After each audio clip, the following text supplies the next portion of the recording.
Halo kawan tani, selamat datang di sesi bedah tuntas kita kali ini. Gini ya, sebagai sesama praktisi di lapangan, hari ini kita bakal ngebongkar sebuah cetak biru yang menurut saya sih benar-benar bisa merevolusi cara kita memproses buah pinang. Kita nggak cuma ngomongin soal panen standar pada umumnya loh, tapi gimana sih cara memodernisasi prosesnya? Dan ini nih yang paling seru, gimana mengubah limbah yang tadinya dibuang gitu aja jadi produk dengan nilai jual yang lumayan banget. Yuk, siapkan catatan Anda, kita mulai sekarang. Oke, ini dia peta jalan kita hari ini. Kita bakal mulai dari rahasia pasca panen, terus lanjut ngebahas upgrade pengupas 70 kg, teknik pengeringan dan sortir buat ekspor, cara menyulap limbah jadi pupuk, sampai gimana caranya dapat cuan dari briket sabut. Kita masuk ke poin pertama nih, rahasia pasca panen, peta jalan petani. Coba deh kita bandingin langsung dua hal ini. Di sebelah kiri, kita punya proses manual yang jujur aja bikin pegelinu.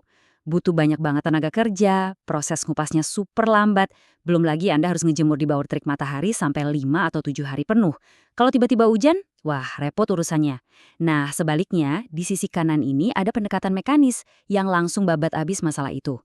Ngupas jadi cepet banget pakai mesin, dan pengeringan pakai mesin flatbed cuma butuh waktu 1-2 hari aja. Bener-bener kerasa kan gimana teknologi ini ngebantu ngelepasin kita dari kerjaan fisik yang bikin encok. Nah, ini dia alur kerja emas 3 langkah yang wajib kita terapin. Mulai dari pengupasan, pengeringan, dan ditutup dengan sortasi serta pengemasan. Sebagai rekan petani yang udah ngerasain sendiri, saya mau nekenin banget nih. Urutan logis dari bahan mentah sampai jadi produk akhir ini tuh bener-bener kunci mutlak kalau kita pengen hasil panen kita terus-terusan tembus di pasar ekspor kelas atas. Lanjut ke bagian 2, upgrade pengupas mesin 70 kg. Ini nih rahasia efisiensi waktu dan tenaga kita. 70. Ya, 70. Bayangin aja, mesin ini tuh bisa memproses 70 kg buah pinang setiap 1 jamnya. Buat kita-kita yang dulunya terbiasa ngupas pakai tangan, lompat ke angka segini tuh artinya kita bisa ngelipat gandain produksi tanpa pusing mikirin ambah orang atau harus lembur berjam-jam di kebun. Terus kalau ada yang mikir pakai mesin itu ribet, wah singkirin deh mitos itu. Spesifikasinya simple dan praktis kok. Mesin ini jalan pakai tenaga motor listrik 2 horsepower, terus dihubungin pakai sabuk tipe A58 yang panjangnya sekitar 1473 mm. Di dalamnya ada poros ukuran 25 mm yang tugasnya muterin roller pisau berdiameter 100 mm. Nah, desain roller inilah yang kerjanya super presisi, misahin sabut tebal dari biji pinangnya dengan mulus banget. Sekarang kita masuk ke bagian 3, soal pengeringan dan sortir ekspor. Gimana caranya dapat kualitas pasar global? Balik lagi soal ngejemur. Kalau manual, kita benar-benar digantungin sama cuaca yang nggak pasti selama seminggu penuh. Tapi, dengan pakai flatbed dryer atau oven khusus, kita bisa manasin biji pinang secara merata, dan yang paling penting, waktu ngeringinnya bisa dipangkas jadi maksimal 2 hari aja. Udah nggak ada lagi tuh cerita horor biji pinang jamuran gara-gara kehujanan mendadak. Dan tolong ingat terus pedoman emas soal quality control ini. Buat masuk ke pasar ekspor, nggak ada yang namanya kompromi. Pisahin biji berdasarkan ukurannya secara presisi dan buang jauh-jauh yang cacat. Satu lagi, pastiin Anda pakai kemasan yang sirkulasi udaranya bagus. Ini tuh penting banget buat ngejaga kelembapan pas lagi dikirim. Jadi grade ekspor kita tetap prima pas dibuka sama pembeli di luar negeri sana. Oke, bagian 4. Ini favorit saya.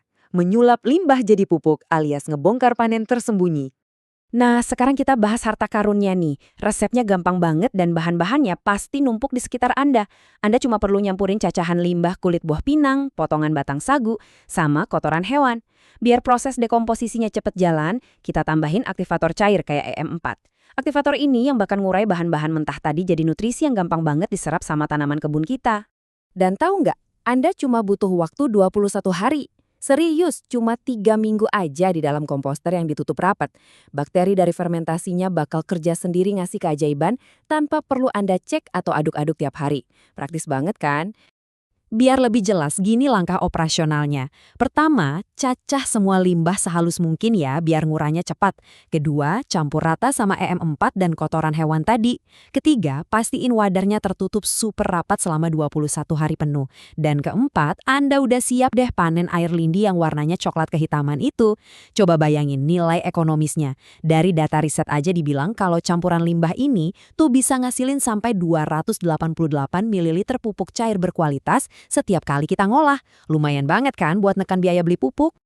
Bagian 5, bagian terakhir kita, mari kita ngomongin cuan dari briket sabut. Kalau habis panen masih ada sisa sabut kering yang melimpah, please banget jangan dibakar gitu aja ya. Teman-teman petani di KMPG Rumpun Mas udah ngebukti ini. Ngolah limbah sabut dan tempurung kelapa jadi biobriket itu punya potensi keuntungan finansial yang gila-gilaan di pasar lokal. Briket organik ini lagi dicari banget buat bahan bakar alternatif. Dan ini benar-benar ngebuka keran pendapatan baru buat nambahin duit masuk kita. Nggak cuma briket loh, ada lagi peluang bisnis kerajinan tangan yang nggak kalah menarik. Dari sabut pinang yang kering tadi, Anda bisa masukin ke mesin pres khusus yang bersuhu panas dan dicetak jadi piring ramah lingkungan. Keren banget kan? Anda benar-benar nyulap limbah pertanian yang tadinya nggak dilirik, jadi barang premium incaran restoran modern dan konsumen yang peduli organik.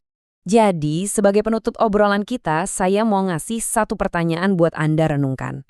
Udah siap belum nih ngerubah semua limbah panen Anda jadi penghasilan tambahan yang nyata? Kalau saran saya sih, yuk mulai dari sekarang. Bikin daftar periksa operasional mingguan Anda pakai cetak biru yang udah kita bahas tadi, biar kualitas produksi Anda tetap konsisten. Peluang ekonomi dari biji pinang sampai ke limbah-limbahnya tuh beneran ada di depan mata, tinggal nunggu kita eksekusi aja. Makasih banyak ya udah gabung di penjelasan seru hari ini. Selamat mencoba dan sampai jumpa!